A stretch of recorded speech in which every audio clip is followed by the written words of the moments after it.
वर्षभरामध्ये बरेचसे सण असे असतात की त्यासाठी पुरणपोळी ही नक्की बनवली जाते. या पुरणपोळीच्या स्वयंपाकाला खरंच खूप वेळ लागतो.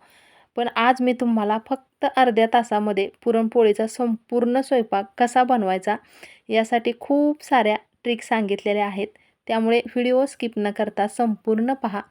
नमस्कार, गायत्रीज किचन मराठी या रेसिपी चॅनलमध्ये पुन्हा एकदा तुम्हा सर्वांचं अगदी मनापासून स्वागत करते. तर सगळ्यात अगोदर कुकरमध्ये 1.5 तांब्या मी पाणी उकळत ठेवते आणि हे पाण्याचं प्रमाण मी जेवढी डाळ घेतलेली आहे त्यानुसार घेतलेलं आहे. पुढे तुम्हाला व्हिडिओमध्ये सांगणारच आहे डाळ किती वापरले ते. यामध्ये 1 चमचाभर तेल घालायचं आणि त्यानंतर थोडीशी हळद घालायची. तर आता पाण्यामध्ये तेल का घातलेलं आहे की डाळ आपली शिजवताना ओतू येऊ नये यासाठी तेल हे नक्की घालायचे आणि डाळ पण पटकन मऊ अशी शिजली जाते. आणि अगदी थोडंसं 1 चिमूटभर मीठ घालायचं आहे. तर इथे पहा, हरभऱ्याची डाळ मी 1.5 वाटी डाळ घेते. डाळ स्वच्छ निवडून घेतलेली आहे आणि डाळीचं प्रमाण तुम्हाला किती पोळ्या बनवायचे त्यानुसार तुम्ही घेऊ शकता. तर 1.5 वाटी डाळीला मी 1.5 तांब्या पाणी उकळत ठेवलेलं आहे. कारण डाळ शिजवल्यानंतर जे पाणी शिल्लक राहतं त्याची आपण येळवणीची आमटी बनवणार आहोत. त्यासाठी पाणी जरासं जास्त घातलेलं आहे. तर डाळ स्वच्छ धुवून घ्यायची अगोदर. डाळ धुतल्यानंतर बघा असं पांढरट असं पाणी निघते. 2 वेळा स्वच्छ चांगली डाळ धुवून घेते आणि नंतरच मग शिजत ठेवायची आहे. आणि सगळ्यात महत्त्वाची टिप म्हणजे आपण जेव्हा डाळ शिजत घालू त्या अगोदर पाणी उकळत ठेवायचं. उकळत्या पाण्यामध्येच डाळ टाकायची म्हणजे पटकन शिजली जाते. पाण्याला पण चांगली उकळी आलेली आहे आणि स्वच्छ धुवून घेतलेली डाळ आता यामध्ये घालायची. आणि अजून एक सगळ्यात महत्त्वाचं की डाळ शिजवताना गॅस जास्त फास्ट करायचा नाही. मंद म्हणजे मीडियम गॅसवरतीच ही डाळ आपणाला 4 शिट्ट्या होईपर्यंत चांगली शिजवून घ्यायची. कुकरच्या शिट्ट्या होत आहेत तोपर्यंत बाकीची तयारी करायची. भात बनवण्यासाठी तांदूळ निवडून घेते अगोदर, किंवा तुम्ही आदल्या दिवशी पण ही तयारी करून ठेवू शकता. हा जो पुरणपोळीचा स्वयंपाक मी आज तुम्हाला करून दाखवते, ही माझी स्वतःची पद्धत आहे. माझ्या पद्धतीने मी कसा बनवते स्वयंपाक पटकन, हे आज तुमच्याबरोबर मी शेअर करते. तर आता गव्हाचं पीठ मळून ठेवते. त्यासाठी इथे पीठ घेतलेलं आहे आणि त्यामध्ये 2 चमचे तेल घालायचे, गोडं तेल, आणि त्यानंतर चवीनुसार मीठ. तेल घातल्यानंतर खूप छान अशा म्हणजे पुरणपोळ्या मऊसूत होतात. त्यामुळे कणिक मळताना थोडंसं तेल त्यामध्ये घालायचं. पीठ अगोदर मी असंच चांगलं हाताने चोळून घेतलेलं आहे. त्यामध्ये जे तेल घातले ते सगळ्या पिठाला व्यवस्थित लागलं पाहिजे आणि नंतर मग थोडंसं पाणी घालून मळताना जरासं घट्टसर पीठ मळायचं आहे. आणि बऱ्याच जणी काय करतात की कणिक मळताना त्यामध्ये थोडीशी हळद पण घातली जाते, पण मी हळद नाही वापरत इथे. माझी आई नेहमी सांगायची की पुरणपोळीचा स्वयंपाक बनवताना जेव्हा आपण डाळ शिजत घालतो तेव्हा पटकन गव्हाचं पीठ पण मळून ठेवायचं, म्हणजे ते कणिक चांगली भिजून मुरली जाते. आणि अगोदर पीठ मळताना जरासं घट्टच मळायचं आणि नंतर मग पुढे पाहालच तुम्ही व्हिडिओमध्ये.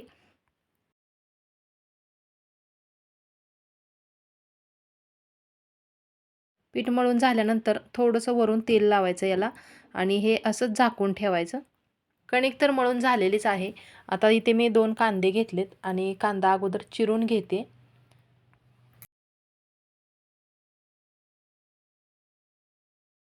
कांदा चिरताना एकदम पातळ असे उभे काप करायचेत कांद्याचे. असं जर व्यवस्थित पटापट जर सगळी तयारी केली ना तर अगदी पटकन पुरणपोळीचा स्वयंपाक होतो. तर आता मी भजी बनवण्यासाठी पीठ भिजत ठेवते भज्याचं. तर यामध्ये 1 चमचाभर ओवा घातला, त्यानंतर 1 चमचाभर जिरे असे हातावरती चोळून घातले. त्यानंतर कोथिंबीर घेतलेली आहे आणि त्याच्या कोवळ्या काड्यासुद्धा मी इथे वापरणार आहे. तर कोथिंबीर स्वच्छ धुवून घेते अगोदर. तर इथे एक 5-7 कढीपत्त्याची पानं मी एकदम बारीक चिरून घेतलेत. कढीपत्ता तुम्हाला आवडत असेल तरच तुम्ही वापरा. पण भज्याबरोबर कढीपत्ता पण चांगला तळून निघतो आणि खाताना एकदम कुरकुरीत असा लागतो. खरंच खूप भारी लागतात. त्यानंतर चिरलेली कोथिंबीर यामध्ये मी घातलेली आहे आणि 2-3 हिरव्या मिरच्या अशा बारीक कट करून घातलेत. मिरचीचं प्रमाण तुमच्या आवडीनुसार कमी जास्त करू शकता. आणि आता यामध्ये घालायचं आहे चवीनुसार मीठ. पीठ अगोदरच असं भिजवून ठेवलं ना की भजे पण खरंच खूप छान होतात आणि पाहिजे तेव्हा आपण गरमागरम शेवटी भजे बनवू शकतो. मोठे 3 चमचे इथे बेसन पीठ वापरते मी आणि भजी एकदम कुरकुरीत व्हावी यासाठी 1 चमचाभर तांदळाचं पीठ घालायचं, म्हणजे भज्याला खूप छान असा कुरकुरीतपणा येतो. तर अगोदर पाणी न घालता हे असंच मिक्स करून घ्यायचं आहे. आणि कांदा असा पिठासोबत चोळला ना की पूर्ण असा सुटसुटीत होतो. त्यामुळे थोडा वेळ असंच मिक्स करायचं आणि नंतर मग थोडंसं पाणी घालून जरासं घट्टसर पीठ भिजवायचं. खूप भारी लागतात भजी अशा पद्धतीने बनवलेली. तर हे पीठ मी भिजवून ठेवलेलं आहे. यामध्ये सोडा वगैरे मी काही घातलेलं नाही. कारण सोडा घातला की भजे खूप असे तेलकट होतात. त्यामुळे मी सोड्याचा वापर नाही केला. यावरती झाकण ठेवून थोड्या वेळासाठी हे एका साईडला ठेवायचे. कुकरच्या चांगल्या 4 शिट्ट्या झालेल्या आहेत आणि गॅस मी आता बंद केला आहे आणि डाळ शिजवताना थोडंसं तेल घातलं होतं. त्यामुळे इथं दिसत असेल तुम्हाला अजिबात डाळवरती अशी उतू वगैरे आलेले नाही. नाहीतर बऱ्याचदा असं उतू येतं. कुकर जरासा थंड झाल्यानंतर डाळ मी एका भांड्यामध्ये ओतून घेते. पण त्या अगोदर त्यावरती चाळणी ठेवली आहे म्हणजे पूर्ण यातलं पाणी निथळलं जाईल. आणि डाळ पण किती चांगली शिजले पहा. एकदम मऊसूद अशी डाळ शिजलेली आहे. हे जे घट्टसर पाणी निघालंय ते येळवणीची आमटी बनवण्यासाठी आपण वापरणार आहोत. खूप छान अशी भारी लागते आमटी एकदम. याच कुकरमध्ये आता मी अजून पाणी घालते कारण यामध्ये भात बनवून घ्यायचा आहे. पुरणपोळीचा स्वयंपाक म्हटलं ना की एवढी भांडी पडतात. त्यामुळे डाळ शिजवून घेतलेलाच कुकर आहे. त्यामध्येच मी थोडंसं पाणी घालून आता भात शिजत ठेवते. म्हणजे डाळीला चटका देऊन होईपर्यंत भात पण शिजून होतोय तोपर्यंत. तर आता एका कढईमध्ये ही पूर्ण पाणी निथळल्यानंतर डाळ मी घेतलेली आहे आणि त्यामध्ये गूळ घालायचं आहे. मग तुम्ही पुरणपोळ्या शक्यतो गूळ घालूनच बनवतात, पण काही ठिकाणी साखर पण वापरली जाते. तर आमच्याकडे नेहमी मी गूळ घालूनच पुरणपोळी बनवते. त्यामुळे इथे मी गुळाचा वापर केलेला आहे. आणि आता बाजारामध्ये बघा गूळ पावडरसुद्धा भेटते, तीसुद्धा तुम्ही वापरू शकता. पुरणाला आपण जेवढा चांगला चटका देऊ ना, तेवढी आपली म्हणजे पुरणपोळी मस्त होते. नाहीतर बऱ्याचदा पुरण पातळ होतं आणि नंतर मग पोळ्या लाटताना पोळ्या फुटतात. जसा जसा गूळ वितळेल तसं हे बघा जरासं पातळ झालेलं आहे. तर आता पुरणाला चटका द्यायला जरासा वेळ लागतो. मग मी काय करते, थोडीशी गॅसची फ्लेम कमी केलेली आहे आणि पुरणाला चटका देत देत आता हे जे घट्टसर मळलेलं पीठ आहे, थोडंसं हाताला तेल आणि पाणी लावून जरासं मऊ अशी कणिक मळून घ्यायची. जरा पातळ सैलसर करून घ्यायचं आहे. पूर्वी बघा माझी आजी कशी करायची, पाटा वरवट्यावरती अशी कणिक वरवंट्याने ठेचून घ्यायच्या. म्हणजे असे कणिक चेचून घ्यायच्या. खूप मस्त अशा मऊसूद पोळ्या व्हायच्या. पण आता कुठे पाटा वरवंटा. त्यामुळे असं हाताने चांगले रगडून रगडून कणिक अशी मऊ केलेली आहे पहा. आणि वरून थोडंसं तेल लावले. डाळीला पण जरासा घट्टपणा आलेला आहे. आता अजून एक महत्त्वाची टिप सांगते. पुरण आपलं पटकन वाटलं जावं यासाठी काय करायचं आहे, इथे पहा आता मी एक स्मॅशर घेतलेला आहे आणि पुरणाला चटका देत देत म्हणजे आता कधीतरी आपणाला ही डाळ घट्ट होईपर्यंत छान असं मिक्स करून घ्यावी लागते. मग असं हाताने प्रेस करत करतच पुरणाला चटका देते. म्हणजे डाळ पण गरम गरम अशी पटकन बारीक होते आणि दोन्ही पण कामं होतात. या अगोदरसुद्धा बघा एक व्हिडिओ मी आपल्या चॅनलवरती अपलोड केला होता की पुरण न वाटता पुरणपोळी कशी बनवायची. तो व्हिडिओसुद्धा शेवटी एंड स्क्रीनला तुम्हाला पाहायला भेटेलच. तर पूर्ण असं पुरण बघा निम्मार्ध वाटून पण झालं आणि जरासं घट्ट पण झालेलं आहे. यामध्ये थोडीशी विलायची घातली आणि थंड होण्यासाठी एका ताटामध्ये काढून घेतले. जास्त पण थंड होऊन द्यायचं नाही. जरासं गरम असतानाच हे डाळ आपणाला वाटून घ्यायची आहे. तर आता माझ्याकडे काही पाटा वरवंटा नाही आहे, त्यामुळे मी असंच चाळणीमध्ये पुरण वाटून घेते. एक वाटी घेतलेली आहे आणि त्या वाटीने असं खूप छान असं मऊसूद पुरण चांगलं पडलं जातं खाली अशा पद्धतीने पहा. सगळं पुरण वाटून झालेलं आहे आणि पुरण पण बघा एकदम छान असं मऊसूद वाटून झालेलं आहे. तुम्ही पुरण कशामध्ये वाटता? पुरण यंत्रामध्ये वाटता का पाट्या वरवंट्यावरती वाटता? हे मला कमेंटद्वारे नक्की कळवा. तर आता इथे मी आमटीची तयारी करते. म्हणजे आमटीला छान अशी फोडणी द्यायची. त्यासाठी कढईमध्ये तेल घेतलेलं आहे आणि या अगोदरसुद्धा कटाची आमटी कशी बनवायची हे सुद्धा व्हिडिओमध्ये शेअर केलेलं आहे तुमच्याबरोबर. तर तेल चांगलं तापल्यानंतर त्यामध्ये घातली मोहरी. मोहरी छान अशी तडतडली की जिरे घालायचे आणि त्यानंतर घालायचा आहे कढीपत्ता. कढीपत्ता चांगला तडतडला की त्यामध्ये चिरलेली कोथिंबीर घालायची आणि आदल्या दिवशीच मी संध्याकाळी लसूण, खोबरं, आलं हे तिन्ही मिक्स करून वाटून घेतलं होतं. कारण काय होतं की कधी-कधी लाईटीचा खूप इश्यू होतो. म्हणजे गावाकडे सारखी लाईट ये-जा करत असते. त्यामुळे ही थोडीफार तयारी मी आदल्या दिवशी करून ठेवली होती. कोथिंबीर घालून झाली की आता यामध्ये खोबरं, आलं, लसूण याचं वाटण घालायचं आहे. आणि आमटी बनवताना यामध्ये कांदासुद्धा भाजून घातला जातो. म्हणजे मसाला बनवताना. पण इथे मी कांदा न वापरता दुसरा एक मसाला वापरणार आहे.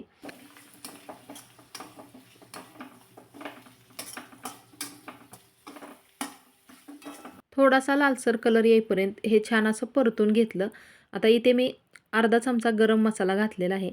त्यानंतर घरगुती काळं तिखट अर्धा चमचा घातलेला आहे आणि तिखटाचं प्रमाण तुमच्या आवडीनुसार कमी जास्त करा.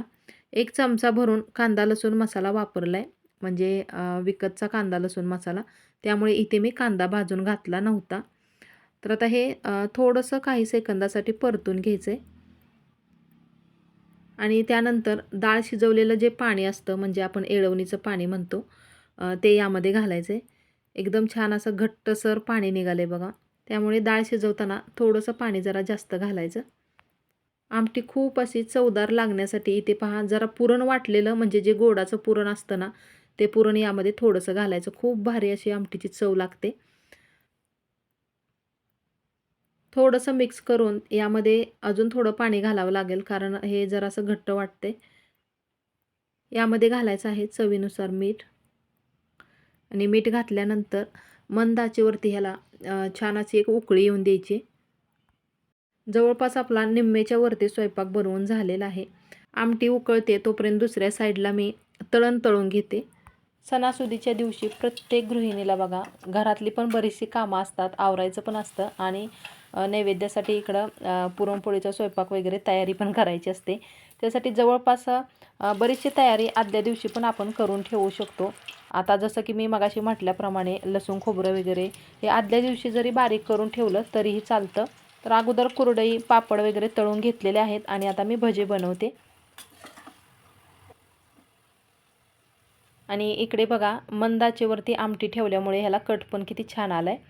तर झालंय सगळं, आता फक्त पुरणपोळी बनवायची राहिलेली आहे. तवा गरम करायला ठेवलेला आहे आणि तवा गरम होतोय तोपर्यंत पटकन उंडा बनवून घ्यायचा आहे. उंडा बनवण्यासाठी थोडासा कणकीचा गोळा घेतलेला आहे छोटासा. अगोदर उंडा कोरड्या कणकीमध्ये बुडवून नंतर असा गोल गोल आकार देत टोपलीसारखा आकार द्यायचा याला, कारण यामध्ये पुरण भरायचं आहे. हे तर प्रत्येकालाच माहिती असेल, पण जे कोणी नवीन असतात त्यांना ह्या सगळ्या गोष्टी माहिती नसतात. त्यासाठी सविस्तर इथे मी सांगते. उंडा बनवताना पुरण असं हाताने आतमध्ये दाबत दाबतच उंडा बनवून घ्यायचा आहे. अशा पद्धतीने पहा.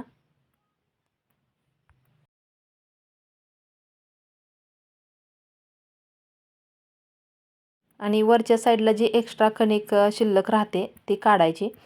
तर पोळ्या अशा एकदम अशा जाडसर होतात. उंडा जर आपणाला व्यवस्थित बनवता आला ना, तर पुरणपोळीसुद्धा न फुटता अगदी व्यवस्थित लाटता येते. आणि वरच्या साईडने असं पॅक करून घेतलेलं आहे पहा, म्हणजे जेणेकरून पोळी लाटताना त्यामधलं पुरण बाहेर येणार नाही.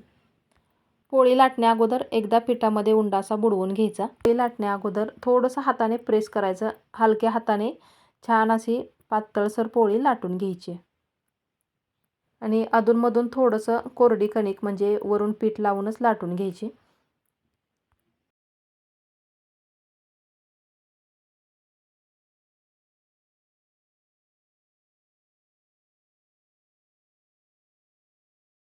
पूर्ण पोळपाट भरून पोळी लाटून झालेली आहे आणि आता तवा पण गरम झाला आहे. इकडे आमटी पण तयार झालेली आहे. गॅस मी बंद केला आहे आणि वरून थोडीशी कच्ची कोथिंबीर घातली.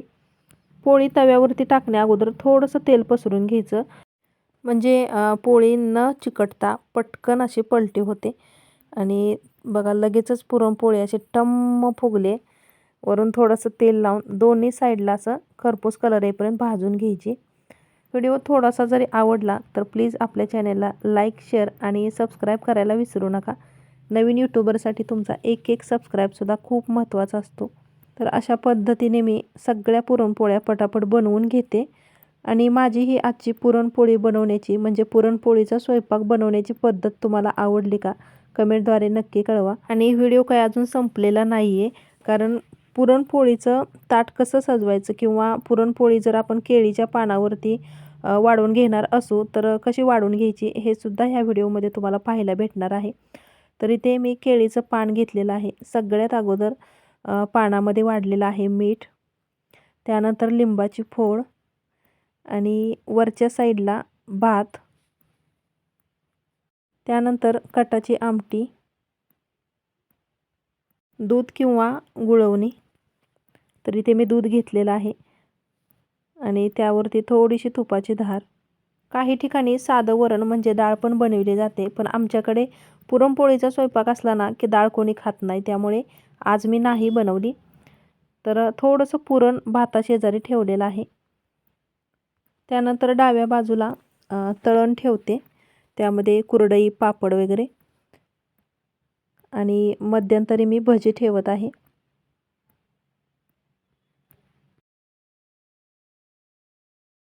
उजव्या साईडला पुरणपोळी. तर मैत्रिणींनो, आजचा हा पुरणपोळीचा स्वयंपाक बनवताना खरंच माझी एवढी धावपळ आणि दगदग झाली आहे ना, कारण मला स्वयंपाक बनवत बनवत हे शूटिंग पण घ्यायचं होतं. त्यामुळे जर काही चुकलं असेल तर प्लीज समजून घ्या, आणि व्हिडिओ थोडासा जरी आवडला तर प्लीज लाईक, शेअर आणि सबस्क्राईब करायला विसरू नका. चला तर मग मी लवकरच भेटते अशीच नवीन एखादी छानशी रेसिपी घेऊन. पुढच्या व्हिडिओमध्ये रेसिपी संपूर्ण पाहिल्याबद्दल खूप खूप मनापासून धन्यवाद.